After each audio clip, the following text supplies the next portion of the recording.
What's cracking, guys? Welcome back to Peregrin. Peregrin, not Peregrin. It's not a peregrine falcon. Okay. Aha, there we go. Quickly now, quickly now, quickly now. Right. Ew. That was close. Thought we may get seen, but thankfully not. Aha! See you later, Mr. Torrance. Ah.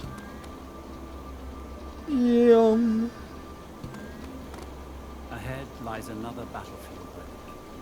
Everywhere she looks, Abby sees evidence of the human's fatal misjudgment. Well, I mean, it wasn't really their fault, to be honest with you. Let's be honest with you.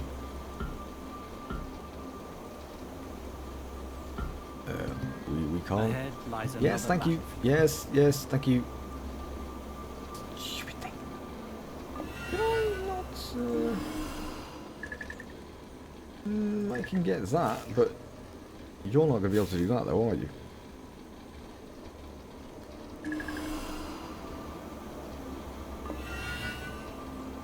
I can't quite see you.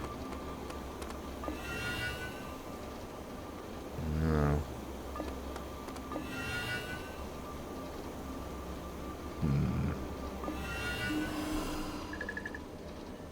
Down here. Something that we cannot influence. You can't influence that. My guess is you're not going to be able. No. Oh, the animals can die as well. That's another thing. They're not invincible or immune to things. Oh wait, what am I doing? I'm so dumb. You know, one of these days, I'll actually have a brain. Swear to God. And I'll use that brain, and all will be well with the world. Possibly not. Alright. So, standing on that does nothing. That's our area of influence. Let us go get Mr. Frogo.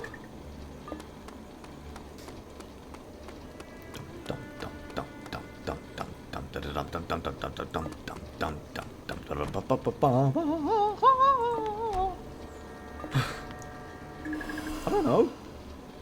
That's me. If I knew, then I'd tell you. But unfortunately, lad, I don't. Right. Let's get possessing some people, shall we? Yo. Kill him.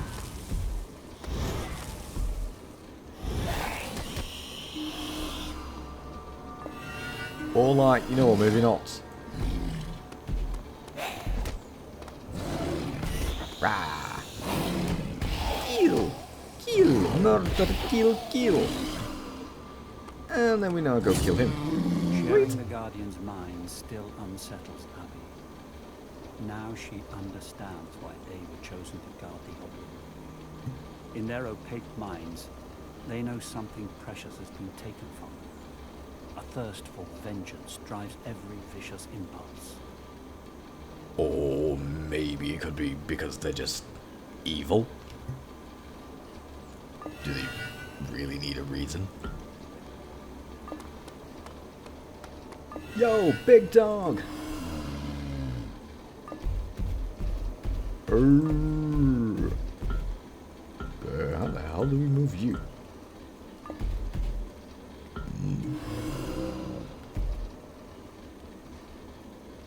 My guess is by standing on you. There's no goat. Oh wait, hold on a minute. There might be a goat down here. Yes, there is. Oh yeah, it's this goat in it. Oh lad. Oh Right, get the ass up there. Go and hit that box so Big Lad can get out. Sorry. Yorkshire. Seriously? Unless it's the other way. I mean, the scratch marks would indicate... whatever.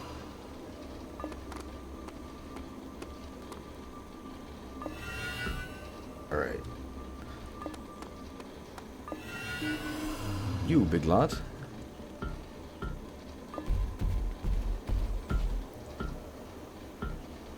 Go. Why are you not able to go past there?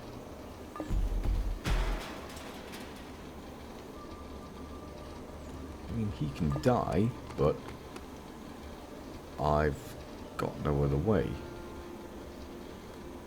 Because I can't get him past. Unless you can... Can you whack something? No.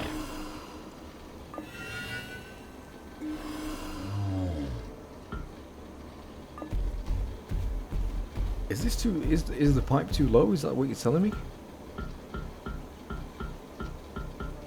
Apparently so. Right, you go stand on there with your frog friend. No. Go stand on there with your frog friend. Maybe the weight of both of them will turn off the thing? No. Huh.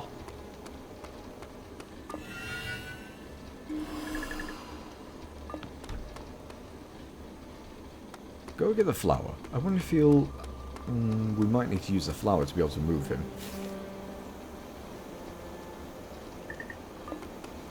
Over here. No, he still doesn't move. Which is... odd to say the least.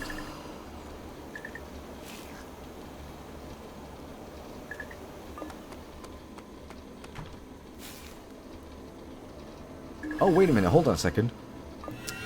I'm a dumb miss and I'm okay. I forgot we got to go and there's a gate over there.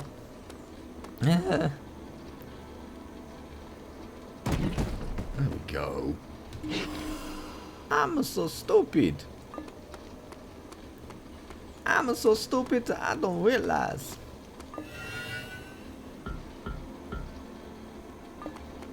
Through here.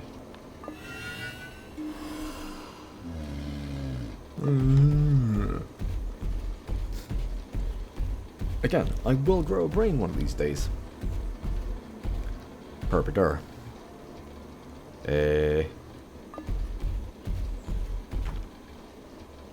Cool, that turns that off. Problem we now have is that I need to actually use. So my idea with the frog and the thing was actually correct. Yeah, no, come back here. There we go.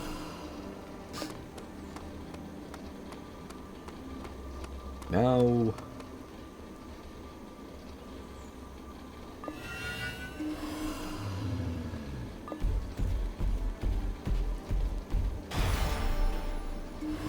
Yay! Thank you! You are of big help. Right, big dude, little dude, cardboard box. What would you be for? Abby scans the terrain. Elevated walkways crisscross the corrosive swamp ahead. Beyond it, she sees the cratered foothills of Nadar Mountain, home of the gods. Nadar. Right. Sweetie, Abby no, not scans you. Beyond it. Yeah, shut up. Drink all night, I work all day. Oh, basically what he's saying is like, oh god, whoa, what do you want now? Ugh, look at these bloody stupid things over here, and I've got to walk over here and do that and all this and bloody hell. Mr. Frog. Hold on a second. Mr. Frog. Okay. Fine. If you're gonna be out of bloody reach. Oi, frog.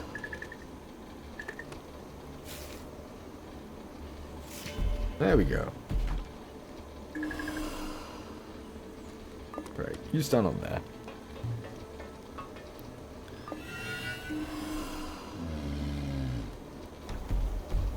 Do do do do do do do. I'm not bloody moving yet.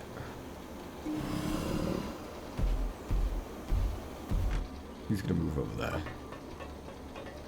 You move over here.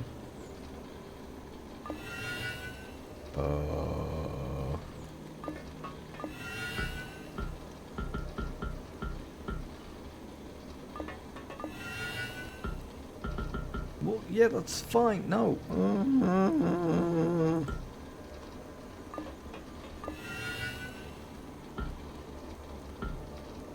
Are you serious? What the fuck? Right.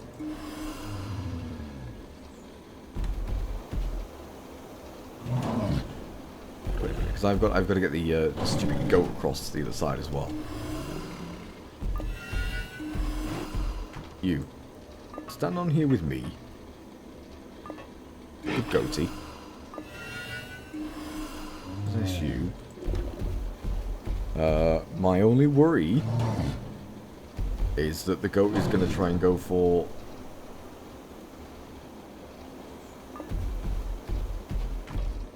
Ah, there we go. It knows. It knows it's a good boy. There we go. That gives us our bridge.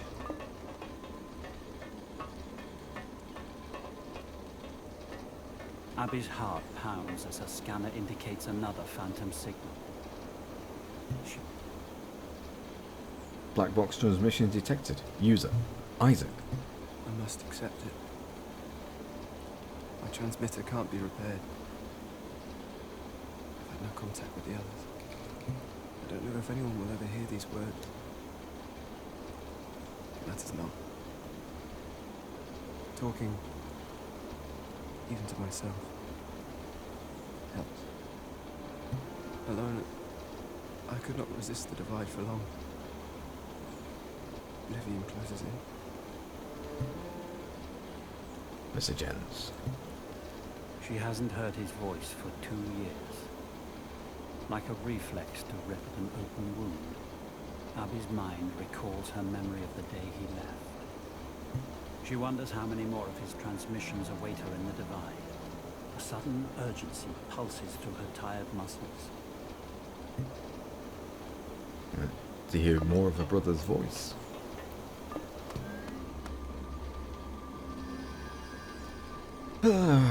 Right then. What is it that we do here? Well, first off, we actually need a goat. Ah, you over there. That drops that. There's a frog on the other side, but I can't get to it. We possess old trolley here.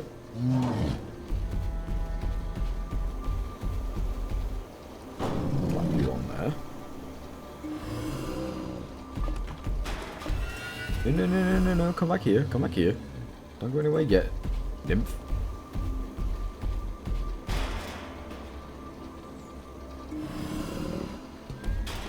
Nah! You and that stupid goddamn flower. How in the world?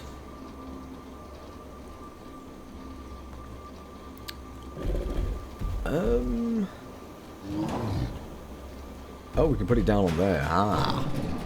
Uh-huh. Oh, I see.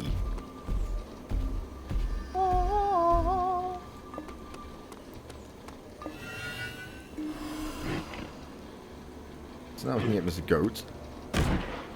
Shove that stupid thing out of the way. Oh yeah, we need it on the other side as well, don't we? So... because you have your crystal there, you will stay there for the time being. Over there. There's Mr. Goat. Shove this out of the way, which then should stop that.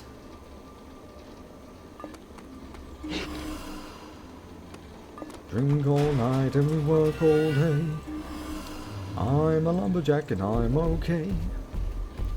Don't know why I've suddenly got that song in my head. But hey.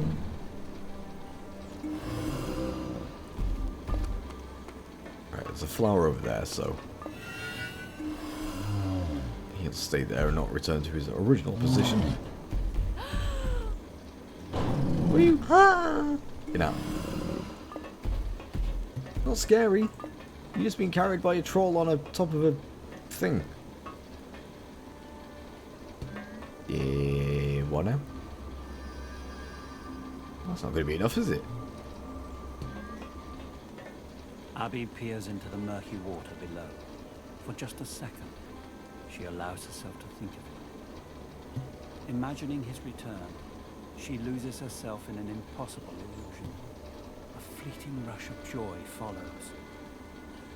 The pain comes quickly after. Pulling away from the vision, she resumes her progress. Nice. Okay. Ah, there is a totem over here. Can we get down there? Yeah. Abby notices the eerie glow of an artificial light coming from within the cabin. Does she? Oh yeah. Oh god, I apologise. I'm a tired boy. Alright. Well, we can get up here.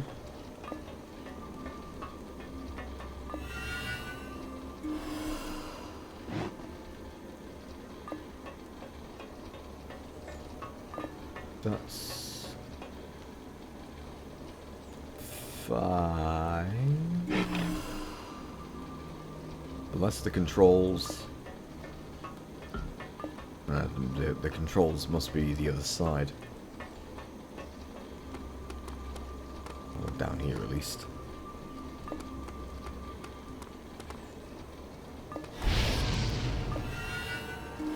Possess you, shoot you, and shoot you. Possess you, kill you, and then kill you. Hey! I attacked you first. How dare you?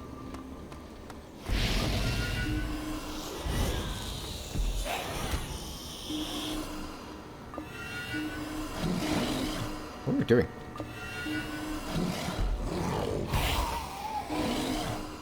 Possess, kill.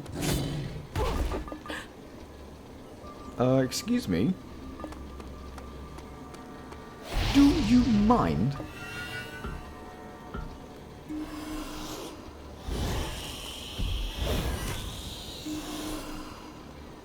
I did manage to get a shot off. On here. There we go. Nice one. The crane holds a small lifeboat above the murky water's surface. Abby tries to lower it, but finds the controls locked.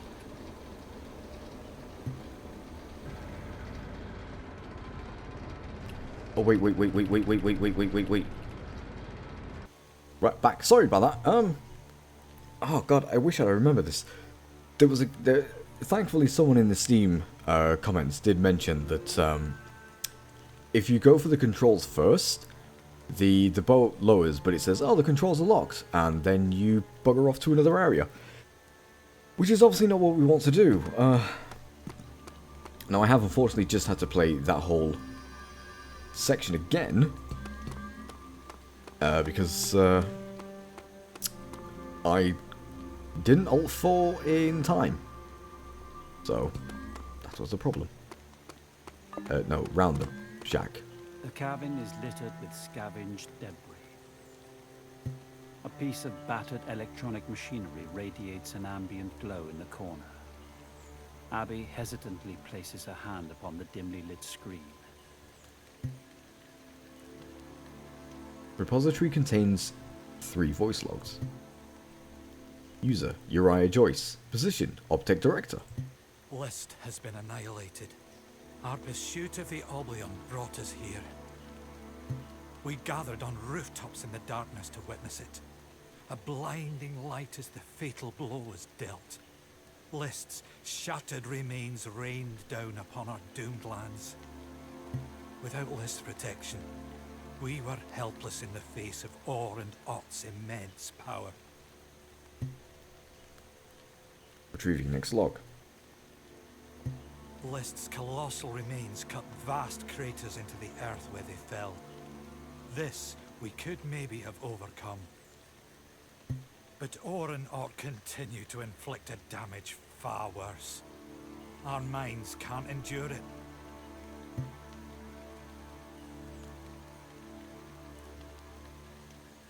Justice, guilt, responsibility.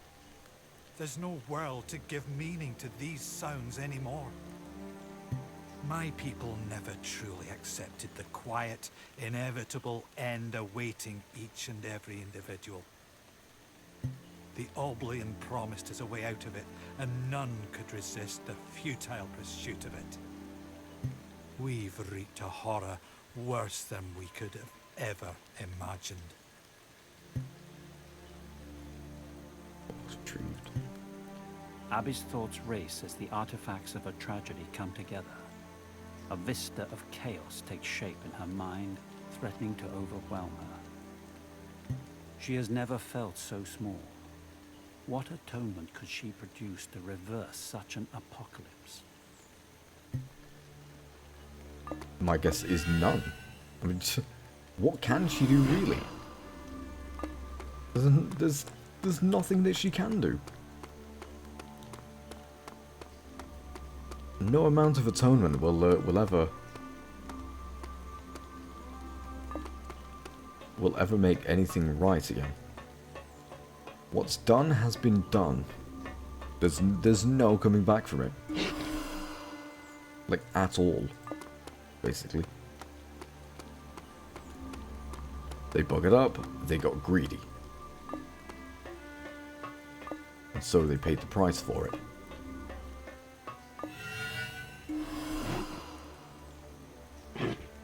Junk.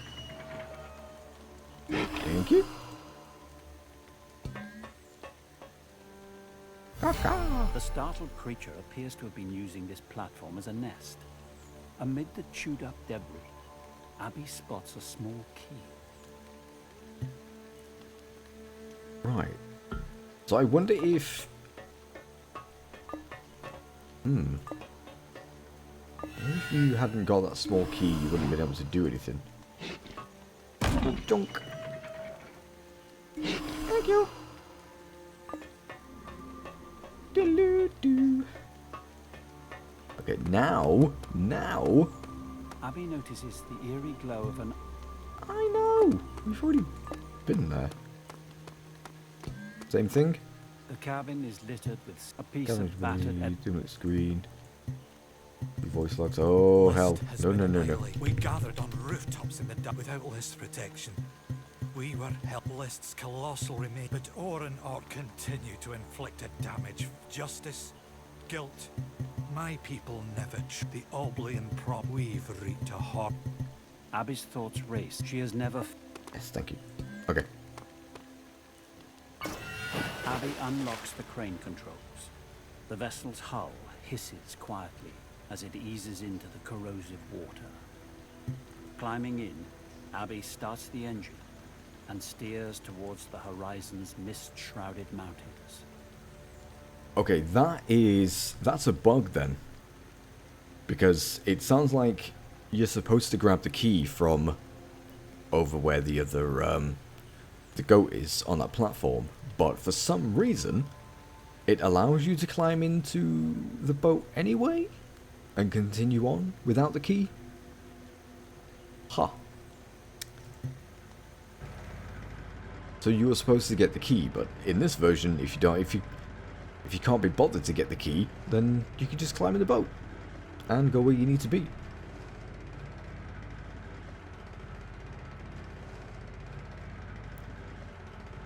I'm sure they'll fix it. Maybe. Possibly.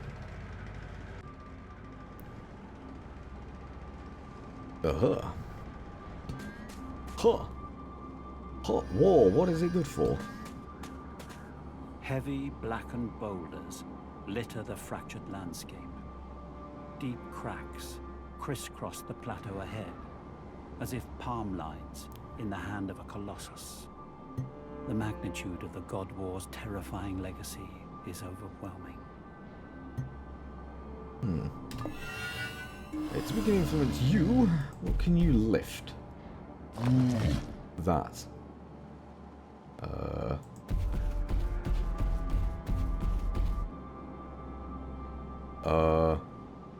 Excuse me?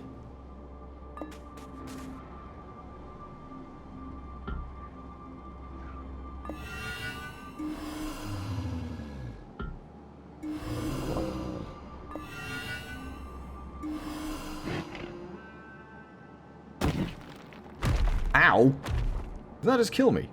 No. I was worried that just killed me then. Heavy, blackened boulders. Yeah.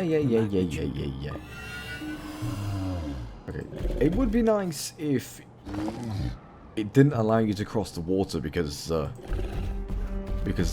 thing that you need to knock down isn't there, but apparently not. It just allows you to do it. Really? That okay, whatever. Whatever, Trevor. Whatever, Trevor.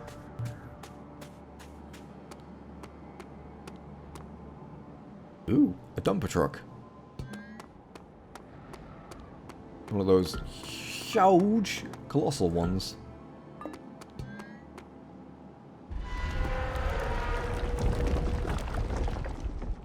Nice. And of course, this falls in just the right place. How utterly convenient for us. Incoming transmission. Amitai. We are weak, Abby. News of your progress is our only balm. I am close, Amitai. Every step takes me nearer. The conditions of your atonement have been revealed. Not yet, but I am close to something. I can't explain it. I'm not alone. Echoes of Isaac guide me. It's as the prophecy foretold. The divide offers both epiphany and oblivion. There is not far to go. None have been beyond the fourth monolith. Be cautious in your steps. I will. Den Mother. I don't know who the hell you are.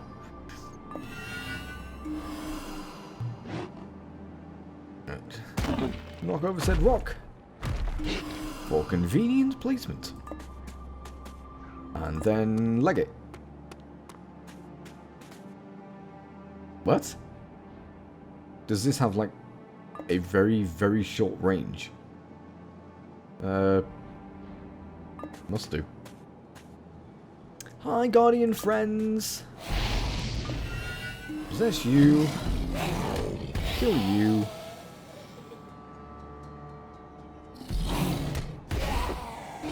And then kill you. And then kill you. Sweet.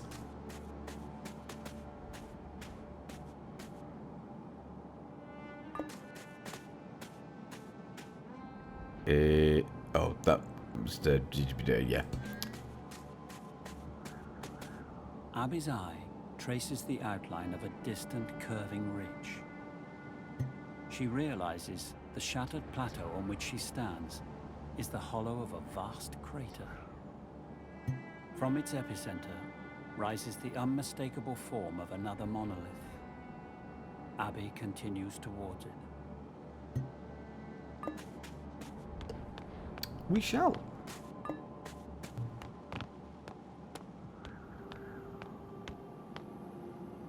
These things are huge. They're not exactly small. From the crater's fissured center point rises another of the mysterious monoliths. Like a tombstone, it anchors a world which has passed within the one that endures. Abby studies its script. The humans' weapons were useless against the mighty gods. Eventually, they realized only their atonement would satiate the gods' endless rage. Countless tributes and sacrifices were brought to Nadar Mountain, the home of the gods, but all were rejected. The humans despaired. They knew not what to offer to move the gods to restore their dead lands back to life. The gods laughed. They knew that only one who truly understood the meaning of loss could deliver that which they secretly demanded. Abby recoils, struggling to keep pace with her racing thoughts. Suddenly, she knows what she has to do. Sacrifice herself? The Divide's ruins are a lesson in loss. The gods punish those who fail to learn it. She has to show she is different. Oblivion circles ever closer. Still, she seeks a way to atone. List's fallen remains are the key. Ew. Yeah, like, this is the end of the episode, by the way. How can you kill a god? I mean, it's something in the sky. It's, you know, a thing. It's not a thing, but it is a thing. But it's not a material thing. It's not an actual physical thing. It's more, yeah. I mean, I'm kind of not surprised that the humans' weapons didn't have any sort of influence on the gods and did no damage. How can you kill a god? How can you shoot a god? How can you harm a god? How can you physically harm a god? Unless they are physical beings, which I doubt they are, but hey ho, I guess they had to try something. But anyway, guys, thank you all so very much. But anyway, guys, thank you all so very much for watching this episode, and I shall see you all next time as ever. Oh god, hiccups. Bye bye.